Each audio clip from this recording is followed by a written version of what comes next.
ดีคือไปอยู่เป็นนาแบบไม่ได้กับพี่นามาพอมาเกิดที่คุณเป็นการศึกษายังเบอร์ข่าวมื่อนี้ไปกลับบ้านเนาะฝนตกแท้กลับไม่ได้เลยมันนอนยากครับนี่มันนอนข้างเป็นบ้านเสือนะคะเคียงเขานอนยากเลยได้ยำเล่ามานอนข้างนอกนี่นะได้ให้เจ้าของเนาะเอามานอนข้างนอก เข้าหาเขาแล้วกินเขาก็เลยรัดเป็นแจ๊กแต่แบบเลยรัดเป็นคือมันเรียนตุ้มนี่คือรัดเป็นใครก็เรียนเป็นนี่แหละนี่คือฟินิกแหละจะไม่ก็ขอบคุณนะคะขอให้ร่ำให้รวยนะคะที่มาเลี้ยงเป็ดไก่นางกำลังจะดูครอบครัวเลยกับน้องคนนี้นั่นตรงถูกเนาะเอาไว้ครอบครัวมาแล้วโอ้ไปดูไก่แดงนี่มาอ่ะก็จะมันแคบมันต้องนั่งใกล้ๆกันวันนี้เนี่ยเราเพื่อนคนตกแห้งคนตกแห้งคนตกแห้งคนตกแห้งอย่างบุรีน้ำเต็มอันเป็นให้เต็มกันคนเป็นเยอะเลยนะก็ก้าวกันบ้านเหลืองก้าก้าแห้งกันคนแก่ว่าก้าแล้วมาอะไรมาบอกแล้วก็เดือดแล้วลูกจะเป็นเรื่องเป็นใจเรื่องนักคุยเรื่องอะไรคะก็นั่งแล้วอะไรกันธรรมดาที่แบบใจอะไรมันไม่มีอะไรทำนั่งอยู่เฉยบอยมาถามแบบเรื่องคือเลยการงานมึงหาวันเลยจ้าแต่มาถามเป็นงานเลยแต่ถามว่าเป็นจริงได้เดือนการรับประทานเลยแบบเคยเตรียมแล้วไม่จุดเนาะเขาซื้อมาจริงได้ขอบคุณดีเราเป็นได้ครอบครัวต้อนรับดีธรรมดากันดีน้ำครอบครัวกันดีน้ำครอบครัวน่ะดียอมรับดีแต่ดีเนี่ยมันก็ดีแต่ธรรมดามันเดี๋ยวมาอยู่พี่กับซ้ำอยู่งานอยู่บ้านอยู่พูดคุยกันกันเองแม่พอได้ผ่านความอบอุ่นซ้ำมาอยู่งานพูดคุยกันนี่อย่างไรนำกันนี่อย่างไรดูนำกันแล้วเราเห็นเคยร่วมกันในคลิปแต่มาสัมผัสแหละแบบเรื่องในคลิปของมันอะไรเวลากินเวลาซื้อเวลาวันครอบครัวจริงๆนะคนจะนอนจะนอนแต่จริงๆแล้วเนี่ยครอบครัวนี่ก็จะโอเคเลยวันนี้นะมันนอนกี่เดือนเนาะปกติจะเนาะนั่งจะมานอนกับงานอ่ะ2-3 มื้อโดนทุกเกือบอาทิตย์เนาะจนยาวอีกอย่างน่าจะทำมาแล้วว่าไม่ค่อยมีหมู่อีกอย่างบ้านนอกเขาหรอกเราไม่ค่อยจะไปใส่ก็มีมองเที่ยวมองดื่มไหนมองนอกจากเขาอยาก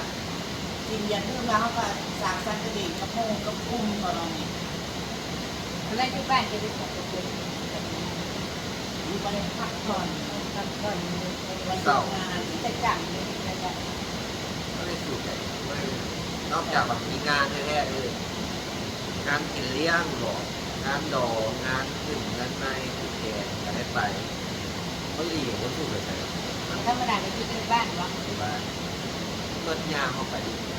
ตัวเรายามเป็นช่วงวัยรุ่นเลยจ้ะไป19 หาสาวไปเขาไปที่ทุกมือทุกคืนทุกแรงนี่มึงเที่ยวไรแต่ในเมืองก็ไปออกไปเฮือนกับมีรถห้านเราห้านเดียวเอกบานี่คือเขาได้ออกแกงบ้านแม่ป่าถ้าบอกเขาคุณแม่เขาบุกไปเพี้ยนอย่างเนี้ยบุกไปเพี้ยนนะครับเปิดห้านเราห้านเดียวเอกบาเปิดโซดแก้มเลยปลาเราใช่มีเจ้าว่ามีจับไปมีเห็นมันไม่ได้เจ้าจะถ่ายอยู่ถามมัวมีก็ให้น่าจะมีที่ผมเลยเปิดผมเคยเข้าดูเขาจะ คนละแบบเนาะไม่ทำเรื่องอย่างมันไม่หูหรอกแจ้งก็หูหรอก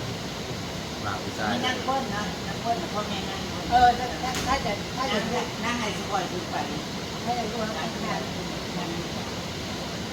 บางคนมีเปิ้ลแต่ว่ามีที่ติดคนนั้นมาแต่ปีแต่ว่า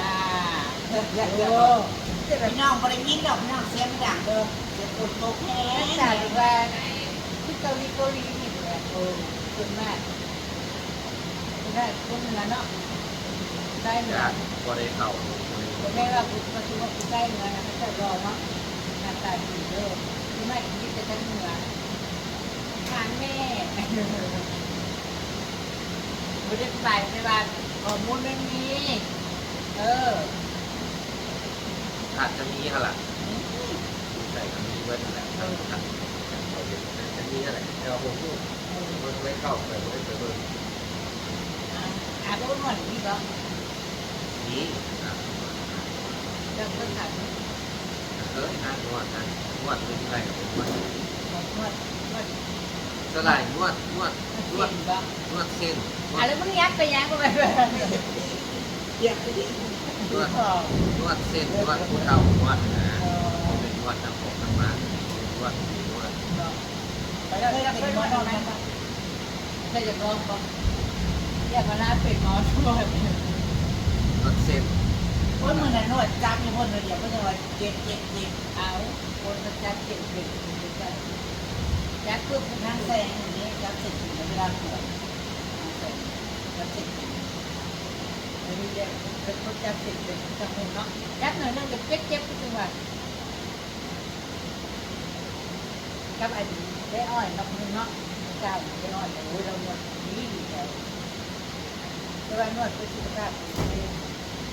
มันไม่ได้ไม่เหนื่อยเนาะ แม่เลยได้เชียร์เวียเก็บหัวเก็บเส้นอะไรมันนวดนั่งที่แรกมันกับบีบมันนวดให้เท่า ก็เลยเป็นเรื่องเป็นเรื่องมันนอกเนาะมันนอก เมื่ นั่ อน แหละ แค่มันนุ่มข่อยแม่ปนั้นเป็นนักกีฬาเลยพี่น้องเลย มันไปได้กี่อย่างเนี่ย เคยเป็นครู โอ้ยยันจกคู่กันสมัยยันยกกับ19 ปียกอะไรวิทยาลัยครูพระดาศึกษาปริญญาตรีจบแต่อายุ19 ปี59 ปีเป็น10 ปีหลังโอ้ย เบิร์ดเป็นนัก เกิดปัจจุบัน35 ปีก็ท่านเป็นเล่นกีฬายัง แล้วเด็กกีฬายังมันก็นะ เป็นทีมตีแบดแบดมินตันเคยมาแข่งกีฬา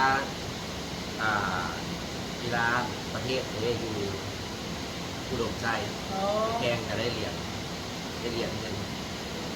ค่อยเป็นผู้ผสมแข่งตีแบดมินตันแต่สมัยเรียนนู่นแหละ2010แต่2019 เรื่องนั้นมันเป็นกีฬาอย่างก็ กีฬาแห่งชาติ แล้วมันเป็นอะไรเยอะเลย กีฬาแห่งชาติ แต่นี่มัน39ได้คนละ ตอนเรียนสมัยเรียน จะจบคู่มาจะเรียนดอนก่อน สอน3 ปี ลึกยาก โอ้ดีกลับมาได้รัฐกรเข่าหรือแทนพอหรือกระทรวงศึกษาธิการ เลยยาก บรรจุงานอะไรก็ได้ เพราะว่าจะได้เรื่องไม่ดีก็จะต้องเอาเนาะ สอนก็ดีแล้วนึงสอนมากับมันมีมือผักอีก3 เดือนได้ผักคือผักเป็นภาคเรียน2มันก็ได้ผัก ตอนนั้นได้ได้เป็นลูกนะ เรียนมันก็ได้เงินเดือนผัก3 เดือนได้ผักเงินเดือน อันนี้ได้3เป็นคน เทียบตัวไปเลยจันทร์ศุกร์เสาร์อาทิตย์เป็นผัก เรียนหมู่บ้านเนี่ยพี่น้อง มันก็ได้ยินดอกเนาะ ใครอยู่ มาเตรียมก็ได้คือแม่ดีว่าเป็นคู่หนึ่งกันเนาะเพราะในบ้านเป็น ครูติกกี้ใครก็อยากเป็นไหม ตะกี้เนาะ แม่นใครก็อยากเป็น ตะกี้เนี่ยมันก็จะ ใครอยากบรรจุเข้ารักเข้าอย่างเดียวนี่เงินเดือนน้อยผู้ใดก็บ่อยากเข้าแต่ก่อนผู้ใดก็อยากเข้าได้จ้างเข้า จ้าง เดี๋ยวนี้โอ้ผู้ใดก็บ่อยากเข้าได้เงินเดือนน้อยเดือนต่ำครู เป็นอย่างนี้ นะ ยกงานในนั้นนี่หลาย แม่ยุคเกิดแต่ว่าพัดอยู่ในโอนได้ เพื่อตัวเองเข้าแก่แล้ว แต่ แล้ว ว่า มีสวัสดิการดี โอนนะ กับรัฐกับหลวงเนี่ยมีประกันสังคมประกันภัย แรกมีบ้านนอกทั้งหมดเลยนะ ก็เลยนะก็ซื้อหน้าข้างลูกบาท2-3 ปี แล้วก็จะแม่ร้ายที่เป็นสมัครคือ จน5 ปี บางคนกับ3 ปีบางคนกับแล้วแต่มันก็ขึ้นน้ำเมืองน้ำเขตแต่ละเขตแต่ละเมืองน่ะขึ้นน้ำเมืองขึ้นน้ำเขตว่าเพิ่นต้องการดูแลเส้นสายเส้นที่สายที่เข้าเข้า แรกแม่เป็นเขาไว้เนาะแรกให้เรียกดีกรีเขาไว้อยู่ มีส่วนเดียวเรียกดี นะแต่ไม่เห็นนะ เส้นที่สายที่เข้า มันจะต่างกันเลยอยู่ในเมืองเป็นคนนอกอยู่ในว้าได้ที่เป็นนอกเนี่ยมันบ่มีหมอกไข่ไม่หมอกเจี๊ยบในเมืองยาวบุกกะอยู่ได้แล้วล่ะแล้วก็ ให้สมมุติว่าให้มาอยู่ว่าอยู่ได้ป่ะ อยู่ได้ อยู่ว่าอยู่เลยไหมนะ อยู่ได้มันก็คำที่ว่าแตกต่างเลยเพราะงานมันแตกต่างแต่ว่ามันคันมันเอาไปอยู่หุ้นมันก็อิ่มนะดิ ในก็แตกต่างแต่ว่ามันก็ อ้าวสมมติ มันไม่ดี ว่า เล ว่าย ผม ป่ะ แตก ใช่ ต่าง ป่ะ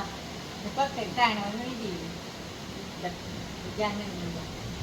แอนที่นี่มันก็คือธรรมชาติมันหลายปลาไม้ เมื่อเช้านี่นอนกับท่านอีปุ๊บมูกไปหาเลย ไร ยังนอนหลับอยู่ แต่ เลยสินอน เป็นบูดป่ะ เป็นว่าในข่าวน้องเขาไปเดี๋ยวเขาเก็บไปแล้วน้อง อุ้ยผูกเข้าหาจะเดิกกระเดิกกระดิกแล้วเนาะ ตื่นมาเขาไปหาเขากลับ อ๋อแต่ยังไงทุกคนเขาแต่งใส่หัวโคบแต่งงานมาลา คนได้เท่าให้ไปพูนมันจะจุนไปนะยังนั่งขายมันแจ้งที่เพื่อก่อนเนี่ยนั่งขายมันแจ้ง ขณะเขายังมาก่อนเขาเนาะ ไปดูตีสองตีสาม เคยอยู่ว่าเด้อเป็นนอกลูกคนท่านไปกินแบบ ที่ห้องหมูจักยันผีเนาะก็จะกล้าไปถึงที่ ปริญญา ใจเกิดกัน บ้าจะไม่ให้กันเนาะคือเป็นแบบเป็นสองคนสองคนแต่จะตัด อ้าวคนมันกระไรแต่มันกระไร ตอนนั้นไม่ได้มีใครยิ่ง ไปหาหลอดเข้าไปยังไม่เห็นคนนะจะไปยังตลาดที่ปลาพ่วงคือลงที่แบบไปเคยลงจน โอ้ยลุงเป็น ไปเคยลงจนฮอดวัดป่ามาคอยบวช เข้าไปนะฮะจนบ้ายโซ่ในห้องจะได้ออกทางห้องเย็นได้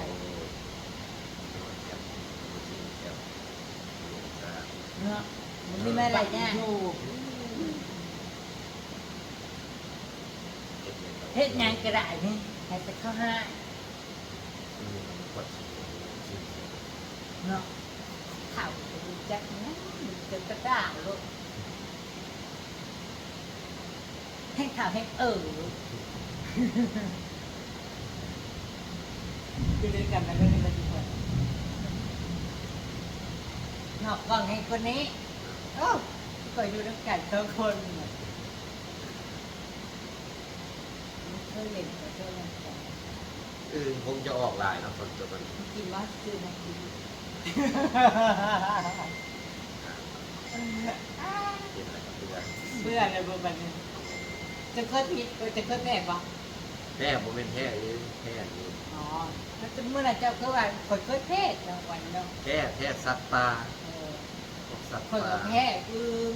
ตั้งกระเตนมือเดียวน่ะ จักกินหลายอันนี้เอาไปแท้มันแท้อยู่ โอ้ย ใครอยู่หลายคนรอเพิ่น น่ะจะกินไม่แพ้ไหนก็จะกินคอยจะกินก็พอจะกินซื้ออันนั้นมาจากกรุงเทพได้ฟังมาลงในตลาดปักตอมอย่างนี้ เขามาขายอึ้งโอ้ยมันเป็นตะกินแค่ว่าก็ซื้อแล้วก็ซื้ออึ้งมา2 โลมาให้แม่ต้มก็ต้มกินแล้วก็กินแบบอุ้ยแซ่บค่ะพอกิน แซ่บ ก็ อะไรกิน โอ้ กิโลลาย พอกินเท่านั้นแหละก็คือบ้านนี้ปีนก็บ่ได้ นั่นแล้ว มันลอยไปปุ๊บทั้งโตนี่ เพิ่นจะเป็นห่วงเจ้าแต่ห่วงเจ้าเห็นเนี่ยเพิ่นเพิ่นคือว่ามันทั้งเตะปืนมันให้เนี่ยแล้วเพิ่นเจ้าไปหาหมอก่อนพอเพิ่นเคยผ่านมา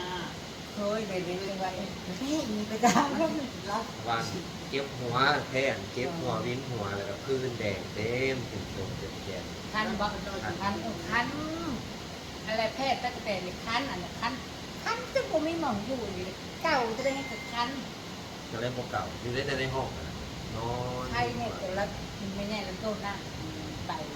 ชมเว้ยต้มชมบ้าน ค ต้ น น ให้คอยไปหาหอยเสียวมาต้ม ชมเจ้าคันไหน ก็ ว่าบัดพิษมันออกเลยละมันจะเศร้า โอ้แม่งยุ่งคิดบอกว่ามันเจ้าตัวช่วงนั้นคันเกิดคันโอ้ย ทันเลยบอกตามหูออกโอ้เคยแย่แบบนี้เลย โอ้เห็นก็จะย่าน กินหลายกินหลาย จะเอามาเจ้าจะให้เบิ้งขาตาตัวตัวคุณกันนี่สิแล้วอันนี้ก็เลยบุกกล้าท่ายเขาละข้ามแบบบุกกล้าเอากล้องแล้วเสียภาพ แรงๆมันตื่นเศร้าไม่นี่ออกมากินข้าวนอนพักผ่อน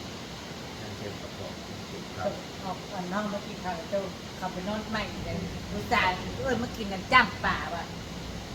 อย่างกับโบโล มีมาขึ้นมามันประกาศจะยันเจ้านอนหลับก็เลยนอนไป รับตื่น กูได้กับบุกกล้าย่านเจ้าให้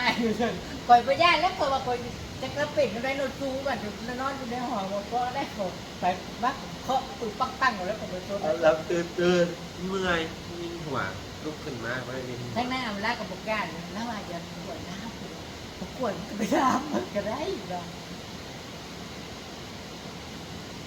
แต่สั้นละกับพี่น้องค่ะมันนี่ก็บริกรรมบ้านก็ลุกเลยก็นอนข้างธรรมดานะคะ มันอยากจะสั่งคืนเนาะ สร้างคืออยู่เสมอเดี๋ยวมันวันเกิดจักรวาล วันเกิดวันนั้นเรา วันเกิดวันที่ต้องหาบอก ต่อมา วันเกิดมีอย่างเสื้อผ้าอย่างไรเสื้อผ้ามีบอก ใช่ เงินแบบ จะให้ จะแก้หู อย่างเบิ้งเอาติดตามเบิ้งติดตาม การฮักไปบอกมันก็บ่แม่นเสื้อผ้าแต่ว่าเบิ้งนะครับพี่น้องวันที่ต้องหาเด็ดจ้ามันก็จะมีเสื้อโค้ทเสื้อไทยอะไรก็ไม่รู้ค่ะฉันว่าที่บ้านงานวันเกิดหรือที่บ้านงานของน้อยว่าจะแต่งตุ่มได้ดีวะ สิ่งเตรียมเพลง เอาไปนะบอกก็เอาแบบสะกดก็ได้ดอก มันเข้ามันบดสบายแล้วว่ามือไว้นี่เธอว่าจะใส่หนังใส่ชุดหน้าตายมาหาฉัน น่าจะเป็นรัตติไม่ใช่เอ้าไว้จะมีเสื้อพกเสื้อป้ายเราจะเตรียมโตมาเหรอ